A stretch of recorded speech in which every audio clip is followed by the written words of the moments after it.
This is the Amnesty table. It is indeed, yes. Want to tell us a little bit about what you guys do? And support human rights today here.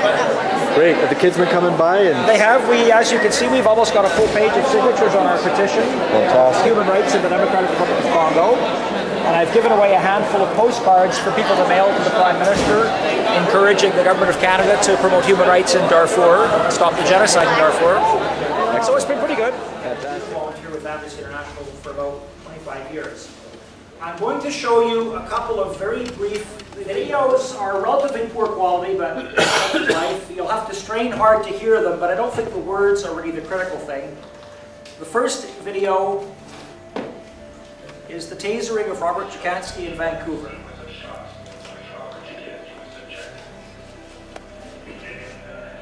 So there he is at the Vancouver airport. The first shot of the taser for 6 seconds. The second.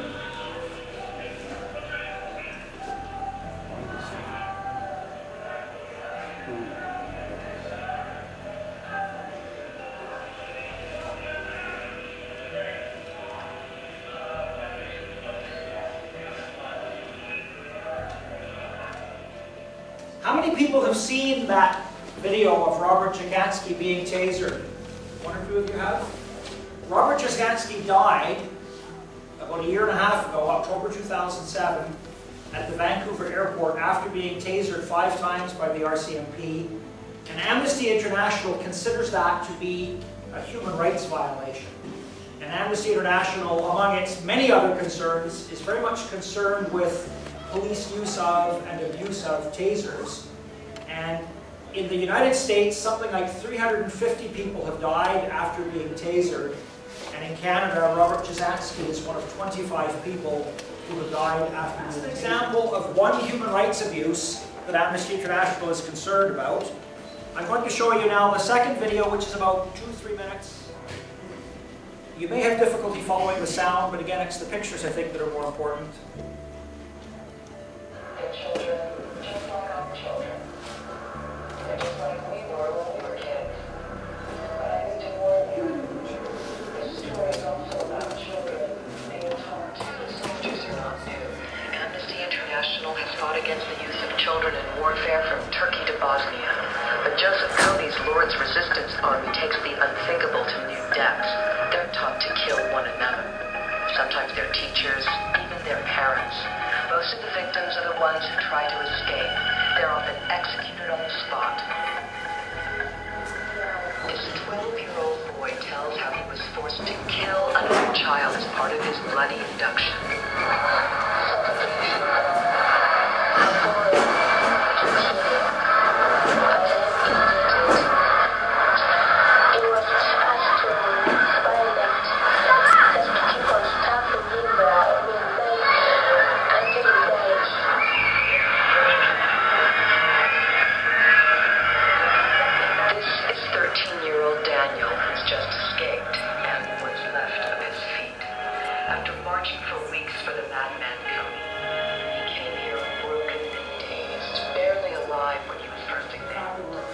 Rights abuses occurring in that particular example, that little clip about the use of child soldiers.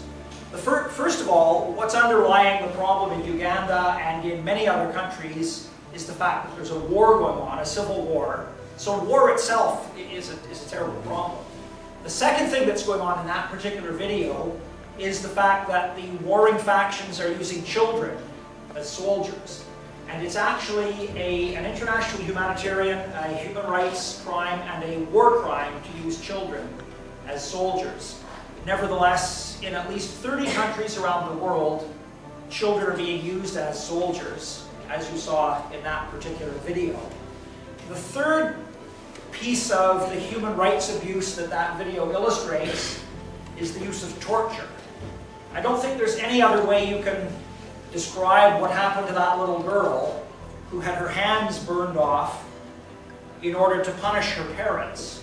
You can't think of that as being anything else except torture. And that's the reality of torture in the world. Torture is not used to get information to prevent New York City from blowing up. It's not used that way, the way you might get the impression if you watched 24. Torture is used to punish people. It's used to torture children, to punish parents. It's used in order to enforce control and authority, and as a punishment, as opposed to a way of gathering information. Now, what I want to talk about today is just a couple of other examples of human rights abuses, human rights violations, then talk about the Universal Declaration of Human Rights, and then talk about Amnesty International and what it does to protect, promote, defend human rights. Now, in terms of human rights, you've seen now a couple of examples. The tasering of Robert Jasansky was a human rights abuse. The use of children in Uganda as child soldiers is a human rights abuse. The torture of that little girl, or the torture of the woman who had her lips cut off, is a human rights abuse. Have you ever heard the name Aisha Ibrahim? Probably not. There's no particular reason why you would have heard about Aisha Ibrahim, except that her story is another example of a human rights abuse, and it's a particularly grim one. Aisha Ibrahim, 13-year-old girl in Somalia. Somalia being at the Horn of Africa, where there's a big problem with piracy currently, and arguably a failed state that can't keep things in control. Aisha Ibrahim, a 13-year-old girl, was raped and became pregnant. She was found guilty, therefore, of adultery, and a couple of months ago, she was stoned to death.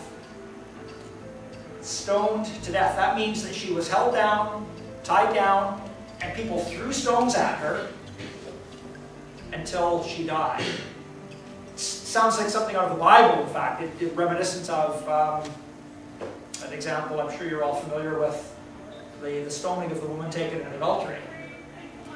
Happened just this year in Somalia. A woman was stoned to death. A girl was stoned to death after she was raped. Have you heard of Meher Arar? Does the name Meher Arar ring a bell with anybody? A Canadian. And he's a Canadian and has a Syrian joint citizenship. And he was on a trip to Tunisia. And he came back to Canada via the US. And he was arrested in New York City by the Americans, accused of being a terrorist. And instead of deporting Meher Arar to Canada, which is what international law would have provided for, Meher Arar was shipped back to the Middle East, to Syria. And he was held by the Syrians for a year and tortured. Finally, after a lot of campaigning, Meher Arar was finally released by the Syrians when they realized that he was no such thing. He wasn't a terrorist at all. He came back to Canada. There was an inquiry into his case. It turns out that the Canadians provided information to the Americans to say, this guy is a terrorist, better pick him up. And in fact, it would appear that the torturers in Syria were actually asking him questions provided to them by the Canadian Security Intelligence Service. So Canada was complicit in the torture of Meher Arar. Now, while he was being tortured, guess what? He admitted, oh yeah, of course, he was basically, what do you want me to admit to? Well, I'll admit to anything. And who among us wouldn't admit to anything if we were being tortured?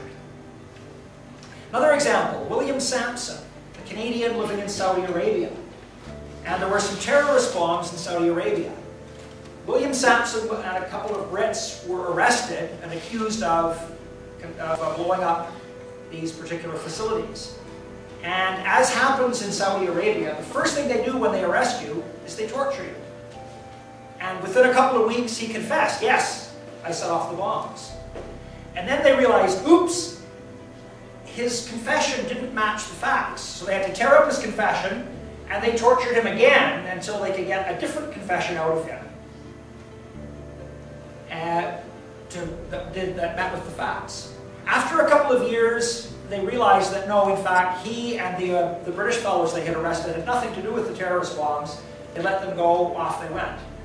But they were tortured, and they were imprisoned for several years with no justice, no due process, no rights. And that type of thing happens all over the world, all the time. What's happening currently in Zimbabwe? Anybody pay attention to the news? Just